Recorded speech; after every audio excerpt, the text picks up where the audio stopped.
नमस्कार दोस्तों, मेरा नाम है योगेश। बायोलॉजी विद योगेश में आपका स्वागत है। चलिए, आज का जो लेक्चर है वो एक नई रिसर्च के बेस पर होगा। जो एक नई रिसर्च आई है जिसमें बोला गया है कि कैंसर का 100% क्योर किया जा सकता है। तो चलिए, इसी रिसर्च के बारे में आज हम समझेंगे। तो इस रिसर्च का जो रेफरेंस है वो मैंने 2 न्यूज़पेपर से लिया है।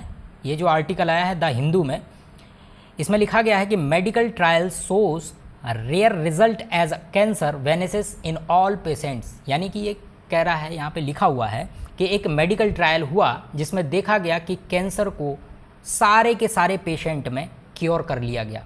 यानी कि उनमें से सारे के सारे पेशेंट में कैंसर ख़त्म कर दिया गया। तो चलिए, इस रिसर्च को हम थोड़ा सा डीपली समझेंगे कि इसमें किस तरीके से ट्रीटमेंट किया गया था। तो चलिए शुरू करते हैं। ये एक क्लिनिकल ट्रायल हुआ था जो कि कहाँ हो रहा था। ये क्लिनिकल ट्रायल किया गया था न्यूयॉर्क में। और इस क्लिनिकल ट्रायल में क्या था, 18 लोगों के साथ ये क्लिनिकल ट्रायल किया गया। और इन 18 पेशेंटों को एक स्पेशल टाइप का कैंसर था जिसको हम कहते हैं रेक्टल कैंसर। कैंसर कई तरीके के होते हैं, ब्लड कैंसर, स्टमक कैंसर, अलग अलग तरह के कैंसर पाए जाते हैं। लेकिन ये जो 18 पेशेंट थे उनमें देखा गया था रेक्टल कैंसर। अब ये रेक्टल कैंसर क्या है? रेक्टल कैंसर जो है वो डाइजेस्टिव सिस्टम में, अगर आप पढ़े होंगे तो डाइजेस्टिव सिस्टम में जो मलाशय है, जिसको हिंदी में कहते हैं मलाशय, तो जो मलाशय है जहाँ से मल निकलता है वहाँ पर क्या होता है, कैंसर हो जाता है। तो चलिए पहले हम क्लिनिकल ट्रायल को देख लेते हैं और इस रिसर्च के बारे में पढ़ लेते हैं। उसके बाद मैं आपको बताऊँगा कि रेक्टल कैंसर क्या है। तो चलिए, इस क्लिनिकल ट्रायल में ये पता लगा और ये देखा गया कि 18 के 18 पेशेंटों में लगातार 6 महीने तक एक ड्रग का यूज़ किया गया, जिस ड्रग का नाम था डोस्टरलिमाब। इस ड्रग ने ही इन 18 के 18 पेशेंटों को रेक्टल कैंसर से निजात दिला दी। तो चलिए, सबसे पहले तो हम देखेंगे कि ये रेक्टल कैंसर क्या है। देखिए, यहाँ पर मैं आपको इस डायग्राम के द्वारा आपको ज़्यादा बेटर तरीके से समझा पाऊँगा। जैसा कि आप इस डायग्राम में देख रहे हैं, ये एक डाइजेस्टिव सिस्टम का एक डायग्राम दिया हुआ है।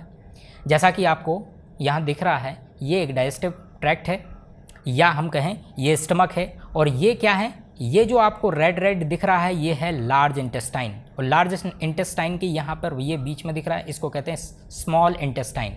यानी ये जो सिस्टम है, या ये जो सिस्टम है डाइजेस्टिव सिस्टम का पार्ट है, जो कि छोटी आंत और बड़ी आंत के नाम से जाना जाता है। जो ये बड़ी आंत है, ये जो आपको रेड कलर में दिखाई दे रहा है, इसको कहते हैं बड़ी आंत, यानी कि लार्ज इंटेस्टाइन। और लार्ज इंटेस्टाइन को, इतने वाले पोर्शन को यहाँ क्या करके दिखाया गया है, इतने हिस्से को जूम करके दिखाया गया है। जैसा कि यहाँ देख रहे हैं, इसको जूम करके दिखाया। तो ये आपको जो दिख रहा है ये है एक लार्ज इंटेस्टाइन का डायग्राम। ये लार्ज इंटेस्टाइन, और लार्ज इंटेस्टाइन में भी कई सारे पार्ट होते हैं, जिनमें ये जो पोर्शन आप देख रहे हैं, ये वाला और ये, इस पोर्शन का नाम है कोलन। ठीक है, उसके बाद जो पोर्शन आता है, ये वाला जो रीजन है इतना, इसको कहते हैं रेक्टम, और इसको हिंदी में कहते हैं मलाशय। यहीं पर वो कैंसर था उन 18 के 18 पेशेंटों में, और इन्हीं रेक्टल कैंसर को क्योर किया गया उस ड्रग के द्वारा। तो चलिए, आपको ये तो समझ में आ गया कि जो उनको कैंसर था वो कहाँ था, रेक्टल में कैंसर था। चलिए, अब हम बात कर लेते हैं जिस ड्रग को उस ट्रायल में यूज़ किया गया। तो चलिए, ये जो आप स्क्रीन पे जो ये दवाई, यानी कि ये जो ड्रग है उसको आप देख रहे होंगे, ये एक कंपनी है जेमपेरेली, उसमें होता है डोस्टरलिमाब। ये एक ड्रग का नाम है, ये इंजेक्शन के फॉर्म में आता है। उन 18 के 18 पेशेंटों में इसी ड्रग का इस्तेमाल किया गया था लगातार 6 महीने तक। और 6 महीने के बाद देखा गया कि उनमें फिर से वापस कैंसर अकरेंस नहीं हुआ, वापस उसमें कैंसर उन 18 के 18 पेशेंटों में नहीं आया। अच्छा, अब इसमें हम समझते हैं कि इस डोस्टरलिमाब जो ड्रग है, इसमें ऐसी क्या चीज़ है जिसकी वजह से इनको कैंसर से निजात मिल गई। तो चलिए, यहाँ पे जो डोस्टरलिमाब MAB, इसके पीछे जो ये लिखा हुआ है डोस्टरलिमाब, ये जो MAB है इसका फुल फॉर्म होता है मोनोक्लोनल एंटीबॉडी। एंटीबॉडी आपको हमारे पुराने जो लेक्चर हैं जिसमें हमने आपको भली भांति समझाया था कि एंटीबॉडी क्या है और एंटीजन क्या है ना। तो देखो होता क्या है, जो ह्यूमन की जो बॉडी है वो कई छोटे छोटे सेल से मिलकर बनी हुई है, और उन सेल के अंदर क्या होता है, न्यूक्लियस, और उन न्यूक्लियस के अंदर होता है डीएनए, और वही डीएनए डिसाइड करते हैं और रेगुलेट करते हैं कई सारे सेल को डिवाइड करने में या सेल के डिवीज़न करने में। इसी तरीके से क्या होता है, हर सेल की एक लाइफ स्पान होती है, यानी कि कोई भी सेल होगी वो उसका एक लाइफ स्पान डेट फिक्स होगा और उसके बाद वो डेथ कर जाएगी, उसके बाद नई सेल आ जाएगी, लेकिन ये एक रेगुलेटेड मैनर में चलता रहता है। लेकिन कैंसर सेल जो होती है उसमें क्या होता है, इसी डीएनए में, इस डीएनए में जो न्यूक्लियोटाइड होते हैं वो कहीं ना कहीं क्या हो जाते हैं, अल्टर्ड हो जाते हैं, डिस्टर्ब हो जाते हैं। इसके डीएनए के अल्टर्ड और डिस्टर्ब होने की वजह से क्या होता है, खराब तरीके की सेलें डेवलप होना शुरू कर देती हैं, और वो सेल अनवांटेड ग्रोथ करना शुरू कर देती हैं, और इतनी भयानक तरीके से ये सेल ग्रोथ करना शुरू कर देती हैं और वहाँ पे एक ट्यूमर क्रिएट कर देती हैं। ठीक है, यानी कि जिस बॉडी के जिस भी ऑर्गन में अगर कैंसर हो गया या कैंसर सेल डेवलप हो गई तो उस ऑर्गन का जो काम करना है वो बंद हो जाएगा एक समय के बाद, और उस व्यक्ति की डेथ हो सकती है। ठीक है, तो ये तो बात हुई कैंसर की। अब कैंसर के साथ प्रॉब्लम सबसे बड़ी ये है कि हमारे अंदर क्या होता है, इम्यून सिस्टम।